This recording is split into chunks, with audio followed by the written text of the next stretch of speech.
Sophie Winkleman breaks silence on big tragedy, and how it impacted royal family in a new interview with The Times. Lady Frederick Windsor opened up about how the death of Thomas Kingston impacted the royal family. The royal family endured a tragedy last year following the death by suicide of Thomas Kingston, the husband of Lady Gabriella Kingston, on the 25th of February 2024. The moment united royals who offered their support to Lady Gabriella, who is the daughter of Prince and Princess Michael of Kent. In a new interview with The Times, Sophie Winkleman, also known as Lady Frederick Windsor, the sister-in-law of Lady Gabriella, opened up about how the family reacted to the news, and how her husband, Lord Frederick Windsor, has started a new job in the wake.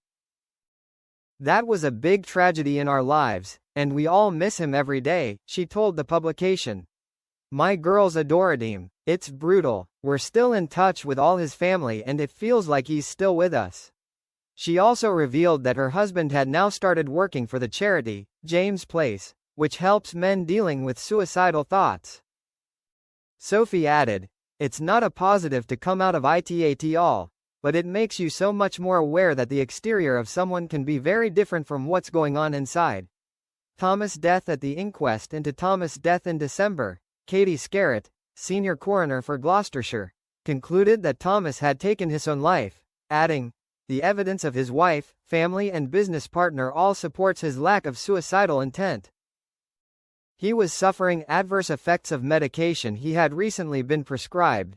The inquest was told that Thomas had initially been given sertraline, a drug used to treat depression, and zopiclone, a sleeping tablet, by a GP at the Royal Mews Surgery, a practice at Buckingham Palace used by royal household staff, after complaining of trouble sleeping following stress at work.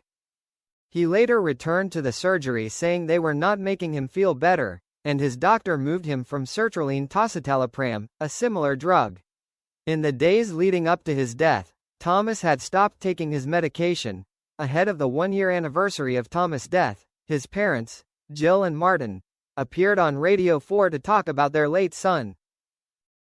Thomas' mother explained how they had lunch and later enjoyed a relaxing afternoon, reading books, sitting around the fire on a cold February day. She continued, "We fell asleep, he fell asleep, it fell asleep. Martin, you decided to go for a walk, and then Tom got up and went to unload his car because he was bringing home some stuff they'd got in London, and it was going to be stored with us." Martin said that he knew something was wrong when Jill couldn't find him, Thomas. He went on to say, "I realized that one of the rooms that was in the outbuilding was locked. I had to break the door down." In an emotional moment, Thomas' father added, "I would have difficulty explaining to you what it was like without crying.